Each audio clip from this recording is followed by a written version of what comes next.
This is Reasonable Doubt with your hosts, Mark Garrigus and Adam Carolla. Get it on. Got to get on a choice. Get it on. Welcome to the best hour or so in the universe. It's Reasonable Doubt. I'm Adam Carolla. It's Mark Garrigus in New York City. New York City, in the flesh. Just enjoyed. I'm about to go enjoy a nice meal out, and who better to talk to before I go out than you? Give me that kind of proverbial push into the atmosphere. Well, I was just thinking about and talking about on my podcast earlier, which is they had the guy, Russ Simon, I think his name is, who's sort of the head of the SoFi Health and Human Services, whatever. And he just gave this finger-wagging speech about wearing the mask at SoFi for the Super Bowl, and he's going to be watching.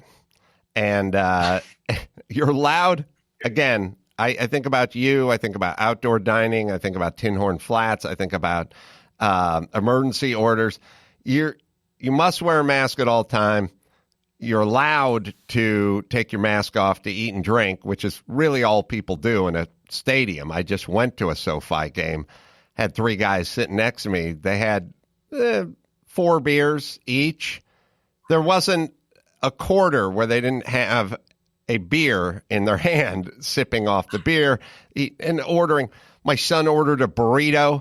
Took him 45 minutes to eat the burrito. It was a giant burrito. I mean, the science of, the mask. But it's what he did at the end, and I'll play this for you because I know you hate overreach as much as I do. I'll play the clip of Russ.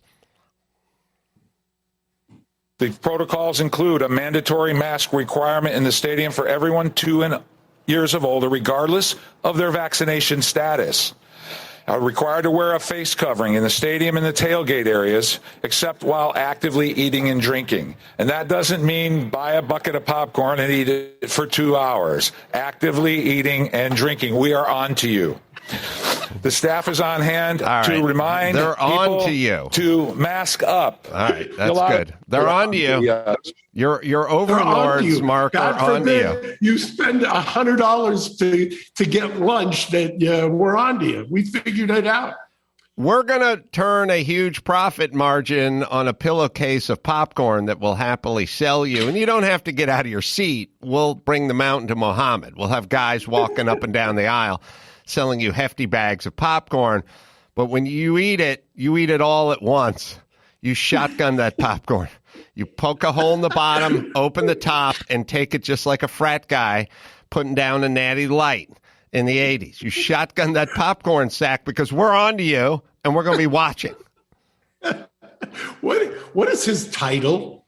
What's the title of this human? We'll figure it out, but he's not playing around with any of the people that spent $10,000 for a ticket to this event.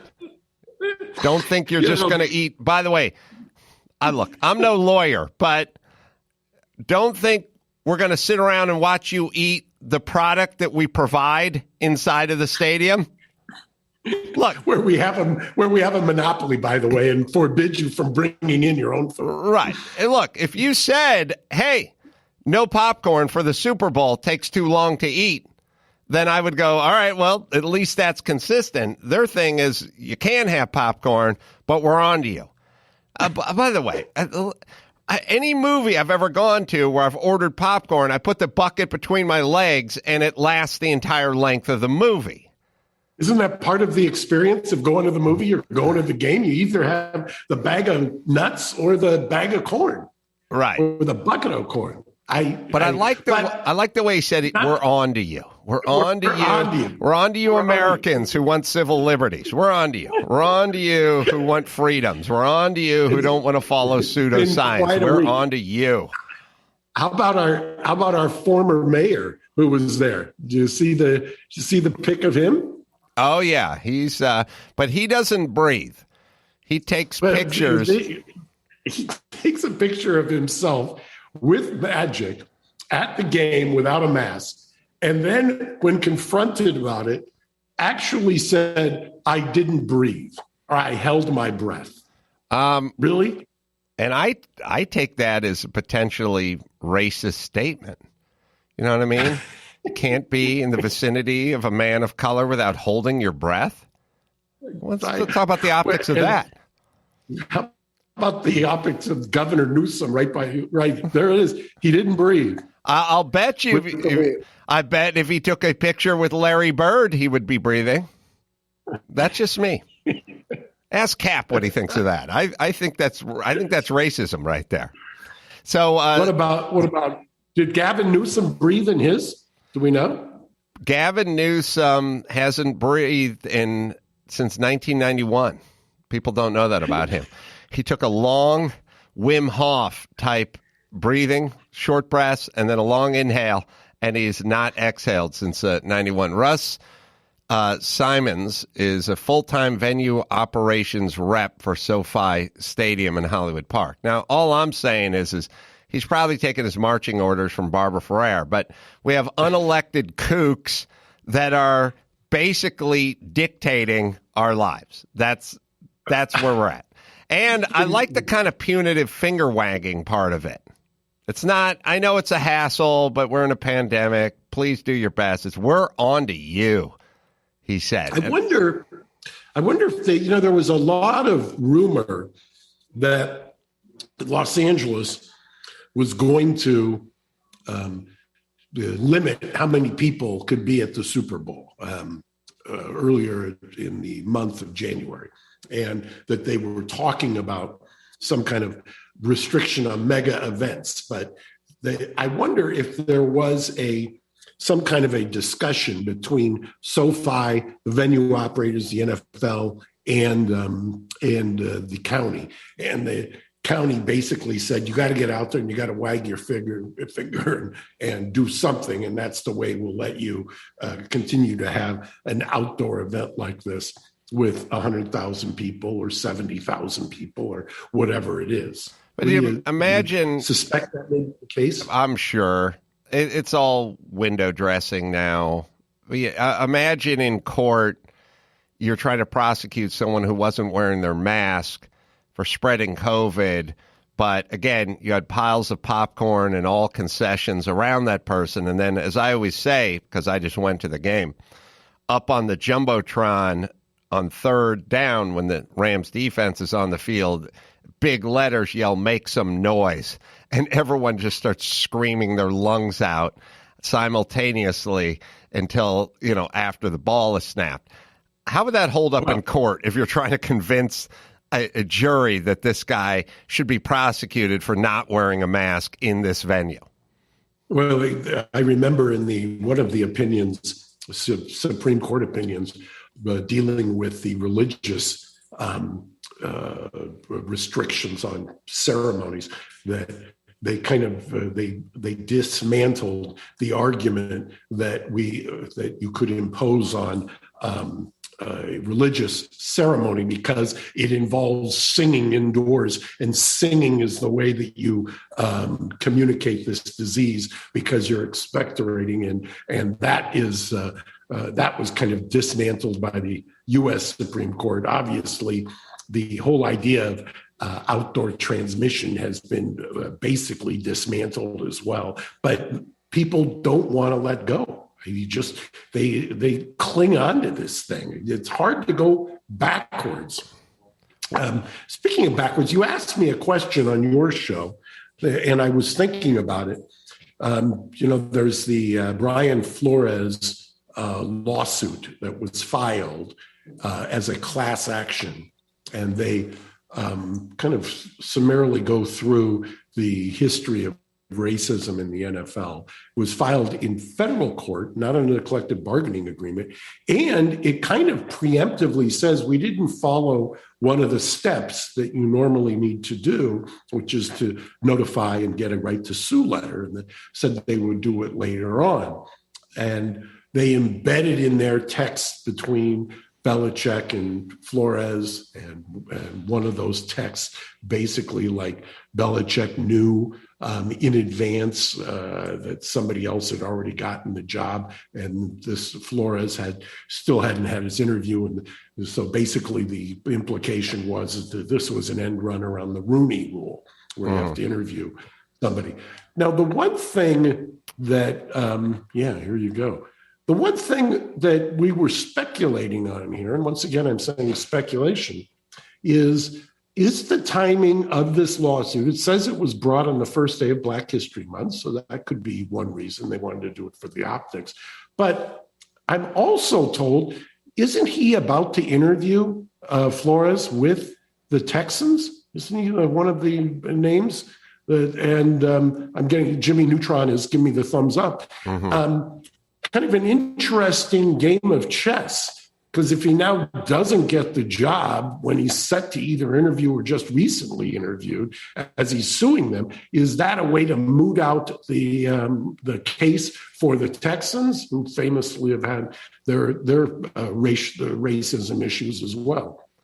I don't know. I try to look at things from a sort of global perspective. I always think, all right, this feels like there's racism afoot, but what are the owners doing? Would they say, we don't want a black coach because he's a better coach than the white coach, but I'm white and I'm set in my ways and I'd rather hire a white coach than a black coach? Are they wondering, and be careful what you ask for, people, because there's consequences sometimes, which is, and the Rooney Rule has caused it, which is if you make a rule that says you must interview at least 2 coaches of color, black, Hispanic, or female, or whatever that is, whatever group, you must do 2, well, then they're going to interview 2 that they're not interested in hiring oftentimes, so they can check the box and move forward. These are the sort of unintended consequences of rules. Organizations and certainly companies that make a lot of money have ways of going around the rules. You say, we're going to raise the corporate tax in America, and all right, fine. So Apple's going to put its headquarters in the Netherlands or in of a Cayman Island somewhere. This is what organizations do. They get around rules and mandates. So then you're the coach and you go, these guys were wasting my time. They flew me in. They never had any intention of hiring me. I had to go to, I had to take a flight across the country and stay in a hotel for 2 days and blah, blah, blah. It was a waste of my time. Yes, it was, because those are the rules. Now, so it's going to breed a certain amount of that. I don't think that's avoidable. But the bigger sort of global question is in a day and age when it might be advantageous for you to have a black coach, are they still discriminating because they're racist? Or another unintended consequence is you hire a black coach, and then maybe if you fire him, there's claims of wrongful termination that is race-based on your termination of the black coach. So now it makes you less likely to hire the black coach because it could end up in a lawsuit. Thoughts, Mark Garagos? Well, yeah, I think that that argument gets undermined to some degree. In fact, if you read the complaint, they do a nice job, I thought, of contrasting Gruden's situation with his situation. And there's something to be said for an organization that's predominantly African-American as players and overwhelmingly white as ownership, and the even at the coaching ranks, it's just inexplicable to me, just from a percentage basis, how it could possibly be anything but what it looks to be, which is a race-based decision made by guys who, I will tell you, when having gone through a number of depots with NFL owners, and without revealing anything, my observation was that these were gentlemen who just lived in a different era. I mean, it's a kind of a throwback to a different mentality, one that wasn't dissimilar from kind of the one that I grew up in around Pasadena. I'm in there. The Pasadena when I was a youngster, and La Cañada when I was a youngster was a different place and a different time than the year 2022. What do you those think? Are some interesting. Yeah, One team, right? Right. And the one that the other thing. Let's see if they've got it here. Yeah. The general managers, I just don't understand how that can only be 6 out of 32. And a quarterback's coach, only 3 employ a black quarterback coach. The numbers are pretty stunning when you look at them. But yeah, like they're stunning, but it still doesn't necessarily mean the presence of racism. It just doesn't.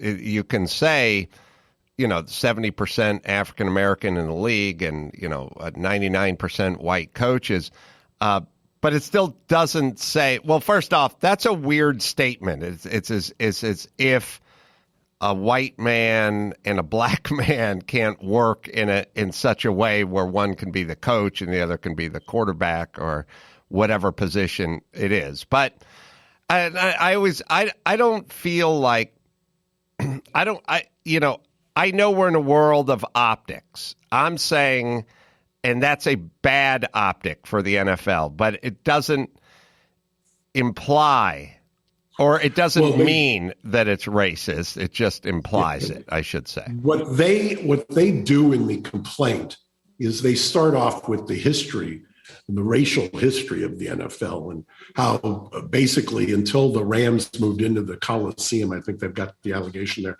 which was a publicly funded stadium and required integration. That was one of the things that was forced upon the NFL. And they talk about the early days of the NFL and when players were, pre-integration. And then when you go through kind of the litany of the things, and then they cite the Kaepernick case and how he hasn't played since. And it's a pretty damning portrait if you read the entire complaint. The lawyer in me was more trying to figure out what the rush was to file it, because they didn't take one of the steps that you normally have to take. And I didn't believe, or it didn't seem to make sense to me that they did it so that it could be filed on the first day of Black History Month, which is purportedly when what they announced it as. It looked to me like there was something else going on the timing, and that's what I was trying to figure out. Well, I'll tease the Chris Cuomo lawsuit because now he's filed against CNN. There's a whole kerfuffle there. I'm curious what you think about that. I'll tease it. First, I'll tell you about NordVPN, fastest VPN in the world, and you won't even notice it's running. Switch your virtual location and bypass geo restrictions to access Netflix and other streaming platforms in up to 60 countries. Next generation encryption and a strict no logs policy protects you from hackers and snoopers. Public Wi-Fi, well, that's dangerous. It's a hotbed for hackers. Nord's VPN, end-to-end encryption, protects you on the go. NordVPN saves you money, and you can find discounts in other regions of the world by switching your virtual location. You pay less for subscriptions. Am I right, Gary? You are right. Cyber Month deal. Go to nordvpn.com/doubt or use code DOUBT to get up to 73% off your NordVPN plan plus a bonus gift. The price drops down from $89 to $79 and you get 1 month free. So your total discount is 73%. Be quick because this offer is for a limited time only. It's equivalent to buying a cup of coffee every month, a small price to pay for premium cybersecurity and access to vast amounts of entertaining content. There's a 30-day money-back guarantee if NordVPN is not for you, so there is no risk. All right. Now this is an interesting one. Yeah, you gave.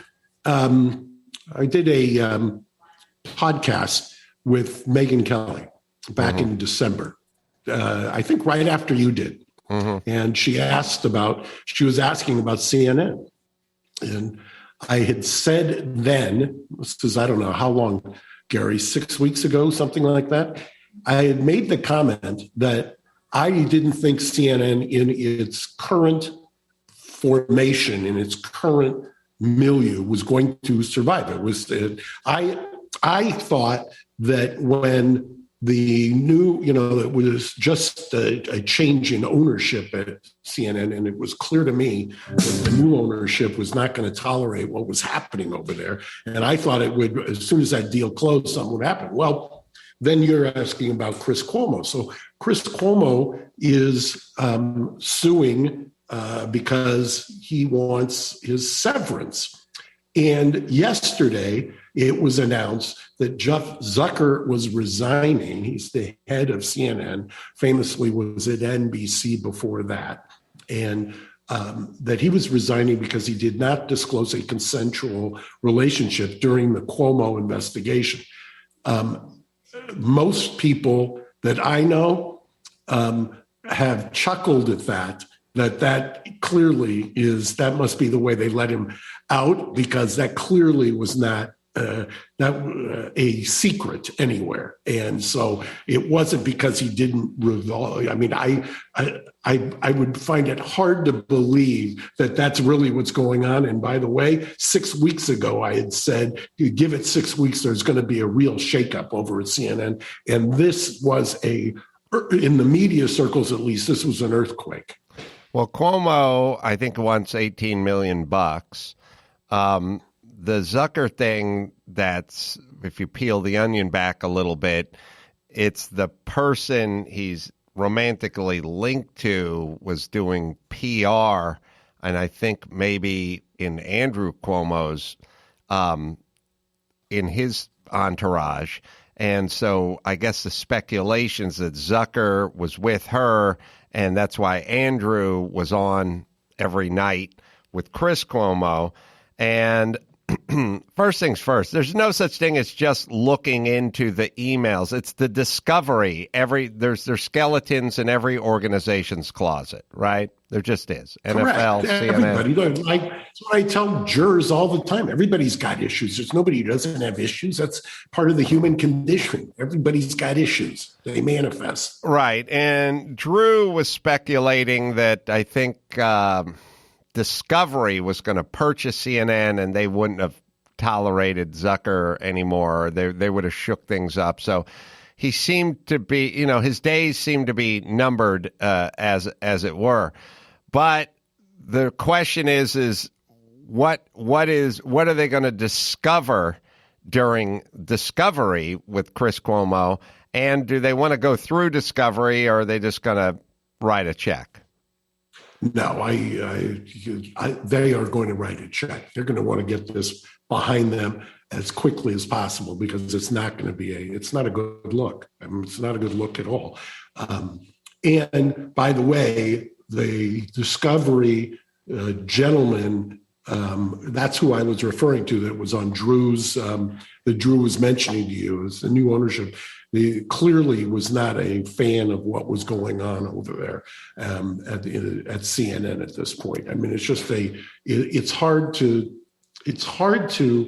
watch somebody like Anderson sitting next to Tubin announcing the Chris Cuomo resignation or firing, and say that hasn't. I mean, that's just, for a news organization, that just doesn't pass the smell test, right?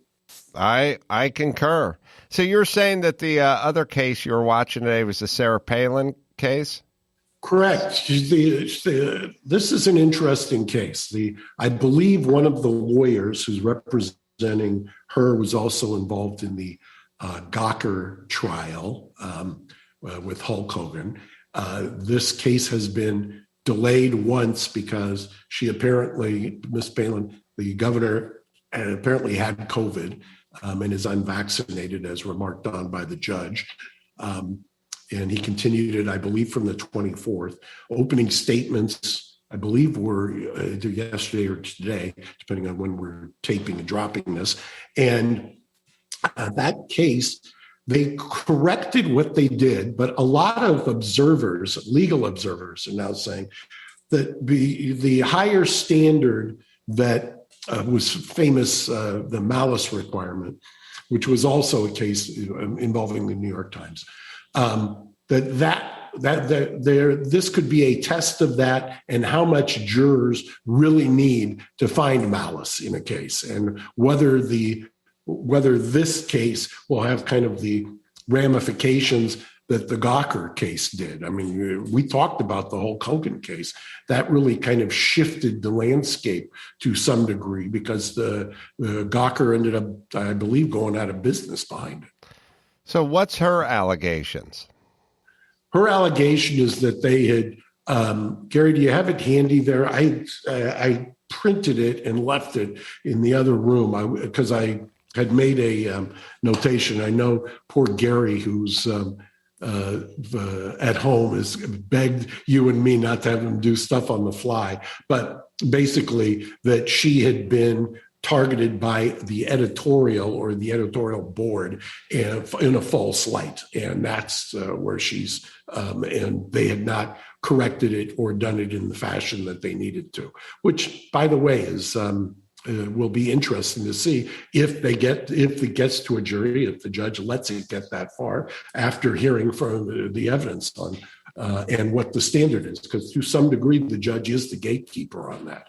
So this is all connected to a shooting in 2017 at a baseball field in Alexandria, Virginia, where Representative Steve Scalise, a Republican from Louisiana, was among those injured. The Times then published an editorial on the same day that essentially suggested that there could be a connection between some political speech and gun violence. The editorial went further and erroneously claimed there was a connection between Palin's political speech and the 2011 mass shooting in Arizona that injured Congresswoman Gabrielle Giffords.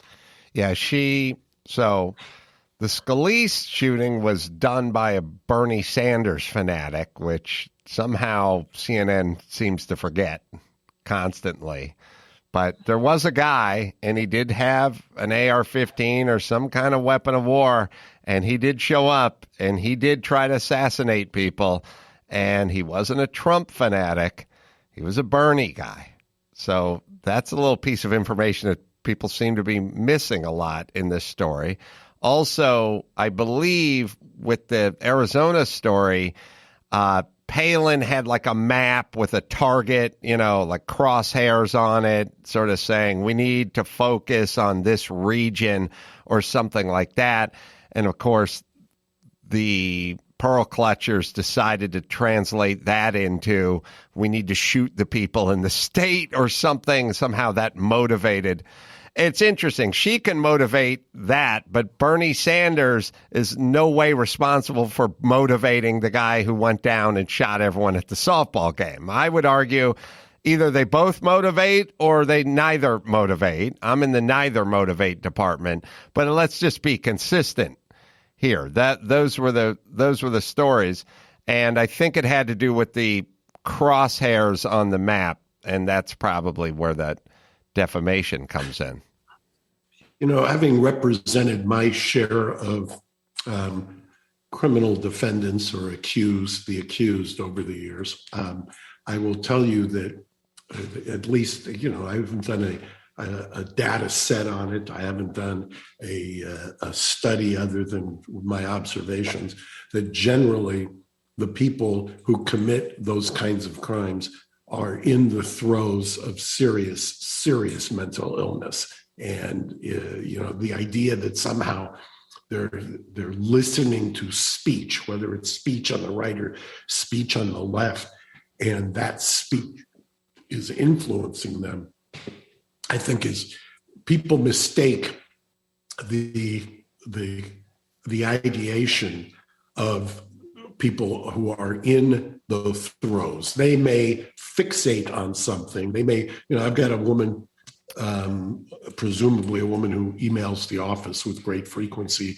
to give me the status of terrorism in the country, and give regularly reports. Do I think she's a terrorist? No. Do I think she's got mental health issues? Yeah, I think she's challenged, and I don't know how whether when she talks about Obama made her do this or somebody else made her do that. I mean, you have to understand this. They're when they're in the throes of this mental health crisis, They're using various symbols or things connections they make, and they're spouting them off. You can't kind of, the idea of making that a connection that is based in rationality is itself kind of insane. Well, you know what I mean? Yeah. Well, look, by definition, you're insane if you think Bernie Sanders wants you to shoot up a softball game, or Sarah Palin wants you to show up at a supermarket in Arizona and open fire. That makes, you're right up there with, famously, I don't know if it was Berkowitz or whoever, but his dog told him to kill. You know what I mean? That makes you insane. And I argue we give way too much credence to that. You know what I mean? Like, Trump told everyone to drink bleach. Trump told people to inject bleach. No one's injecting bleach. Well, first off, he didn't say that. But then secondly, if he did say it, no one would do it. That's the way. The closest we can get is crazy couple and fish tank cleaner or something like that. Who even knows what that real story was? But the whole point is these, Trump can't get you to inject bleach, and Joe Rogan can't get you to eat horse paste. It's nuts that we really give that as much airtime as we do. It's all from a political standpoint. I don't think anyone really believes it. And if they did, then show me all the bodies from all the people that were wearing the MAGA hats that injected bleach into their veins or drank the fish tank cleaner or whatever Joe Rogan reported to do. It's all politicized. It's way too much, and then it becomes a cudgel. Then we go, now this person's dangerous, and now we need to shut them up. That's the real problem. How do we get to the point where people are saying, I'm going to pull my stuff off of Spotify if you continue to allow somebody on Spotify to talk and have conversations? Do we understand the problem here? It's funny. It's interesting because you're virtue signaling. So if you're Joni Mitchell or Neil Young or Prince Henry or Edward or Harry or whoever the fuck Meghan Markle, whoever those idiots are, if you're any of those people, in your world, you're signaling. You're virtue signaling. But the message I'm getting is very different than the one you're hoping I get. I get that you're a closed-minded, hypocritical douchebag. That's what I get. And you're very counter to what America is. It's like when I see you wearing a mask alone on the horse trail hiking at 95 degrees, you may think you're sending a virtuous message. I'm not receiving the message that way. I receive a message that you're a fucking idiot and a sheep. So this whole thing of like, I'm going to shut down this guy or I'm going to cancel that guy. The scariest part is when the aforementioned CNN, the reporters, the journalists are up there calling for people to be taken down and deplatformed. You guys are journalists. You're not religious nut jobs who are, starting a cult. You're journalists, and you're calling for people to be deplatformed. Take a look in the mirror. I know you think you're playing to your constituency, but your virtue signaling is sending the wrong message to most of the people that are receiving it. Well, and that's part of the problem with trying to define free speech or speech in terms of speech you don't like. You're supposed to, the old adage was, and they taught us in law school, was that you're supposed to defend speech even when you disagree with it. And how it just strikes me as crazy to be trying to say, have people watched when he has specifically when he talks about COVID and things of that nature? If you've watched it, he's having a discussion with people, and now you can't even have a discussion That's kind of where that's the logical conclusion. From a free speech standpoint, that's never been the law. Well, and it's intellectually disingenuous and it's cowardly to go, oh, I'm all for free speech. What this guy's saying is dangerous. This is misinformation, and so he needs to be shut down, and he happens to disagree with what I'm saying, but that's neither here nor there. I'm all for free speech, not this person, that person, or that person, because what they're saying is dangerous misinformation. And by the way, they never tell you what the misinformation is. It's just misinformation. They never go, here's where they're wrong factually, here's where they're wrong statistically. They're wrong in that they dared to disagree with your assertions, which, by the way, every time a day goes by, one more of your initial assertions involving COVID or protocols or lockdowns or masks or school shutdowns, they get blown out of the water every single day. One of your pieces of misinformation that you were laying out a year ago ends up being wrong. So of all the people to be wagging their finger at Joe Rogan or whomever, explaining to them that this is misinformation, it's insanely ironic that the purveyors of misinformation over the last 2 years are the ones accusing everyone of misinformation. And a lot of it is just timing. I mean, half the people got shut down on YouTube or their Twitter page shut down for saying stuff that happened to be true a week later, or oftentimes taken directly from the CDC website. So, well, how about your latest? I saw something yesterday about you becoming a prophet about crate training. Did you see that? I am telling you, I sat back and I watched what they tried to do to kids who were never in a high risk category or even a low risk category. They were somewhere between low risk and no risk, closer to no risk. The notion that we were trying to get them, on airplanes above. The guy just said, Russ Simons just said that anyone above the age of 2 has to be masked up. Okay, get them when they're young, crate train them when they're young. I'm not kidding. It's not hyperbole. You want a bunch of good soldiers. You want good soldiers. And your definition of a good soldier is someone who listens to whoever's in power.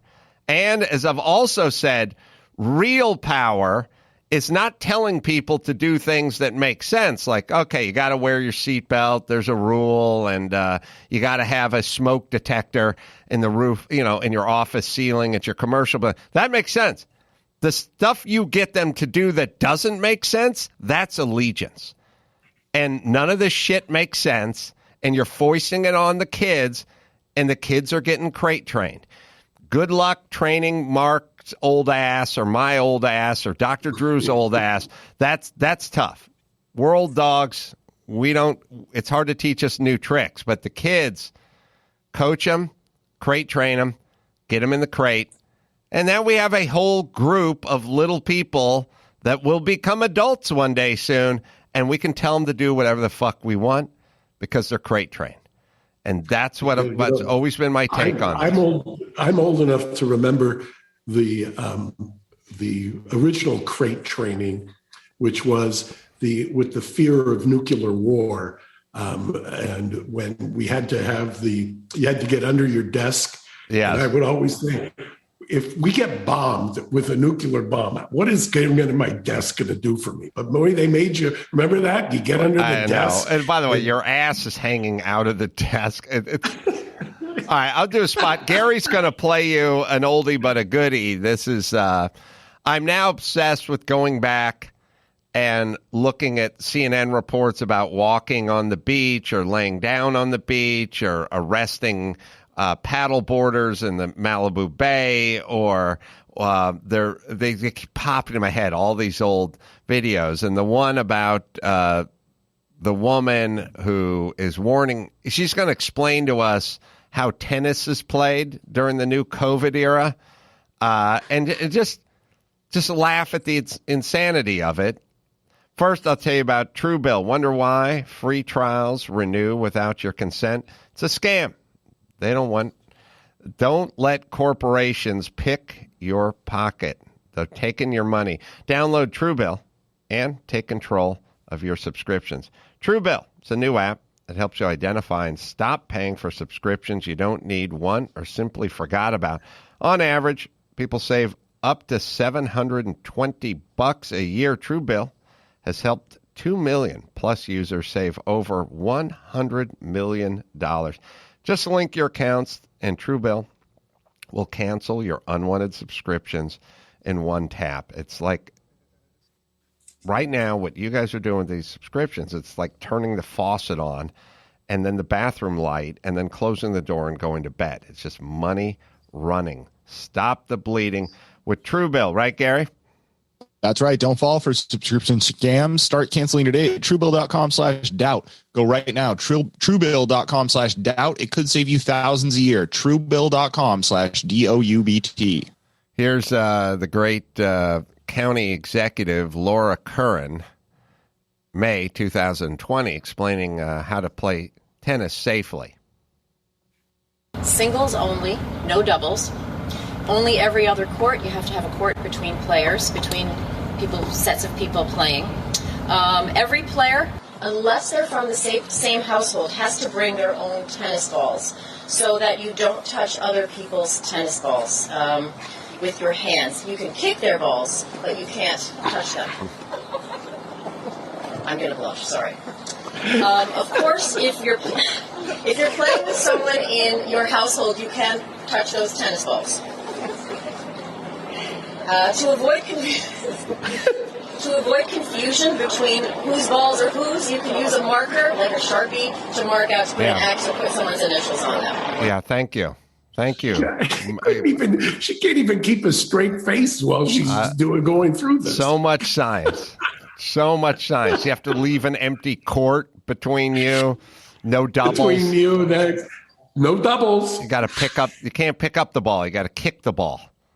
All right. You know what I was saying on my podcast? I said, this is all very funny, except for this same 10-cent head. She's not just in charge of tennis protocols.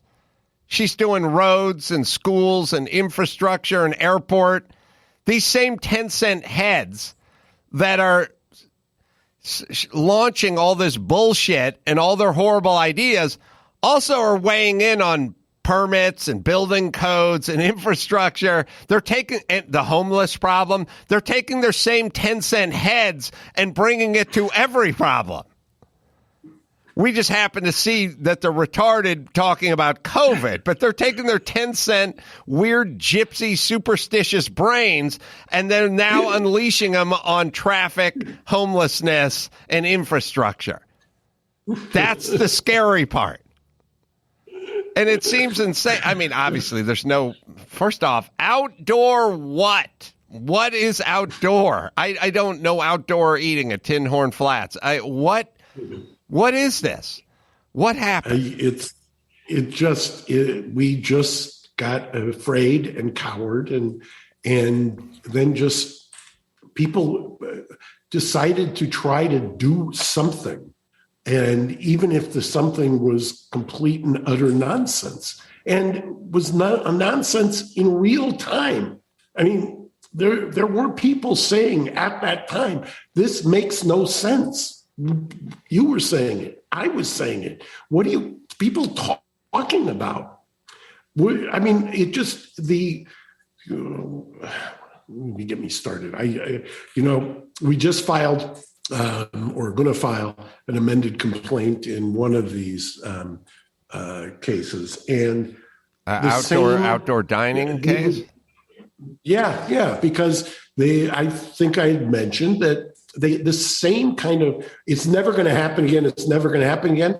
That your case is moot. Your case is moot. No, it isn't moot because the inertia that is bureaucracy. They can't go backwards. They just can't. They can't bring themselves to dial it back. I know. And by the way, I mean, they really came down on businesses. I think there was a gym out of New Jersey. I mean, they sent the stormtroopers over. I mean, they didn't just, give them a wink and a nod. Yeah, we told you to close, but stay open. They put businesses out of business who did not comply with their non-scientific edicts. That should not be okay with people. Well, there's just, we could go on and on and on about it, but at some point you're starting to see where at some point where people are trying to get reparations for their businesses being destroyed. But it's an uphill battle, as I've said. It's astonishing how we were fully prepared to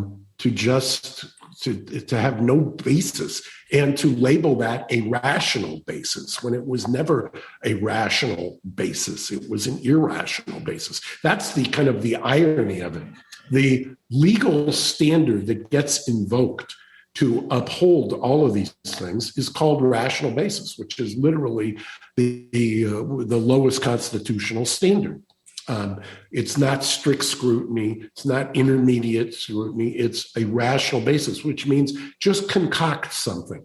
Just say something. If you say anything, then we're going to let it pass a rational basis based on a case, a U.S. Supreme Court case that predates the constitutional levels of scrutiny. So, I may not agree with Justice Gorsuch on a lot of social issues, but he was the one who finally kind of said the emperor's got no clothes and said, when did this 110, 120-year-old case become such a towering precedent that we're letting people make all kinds of decisions that obliterate the First Amendment and freedom of assembly and things of that nature. Just wild. All right, Mark, I'll let you grab dinner, and I'll hit my last I will. Thank you, guys. Good to see you. Gary, get well. Thank you, sir. Be well.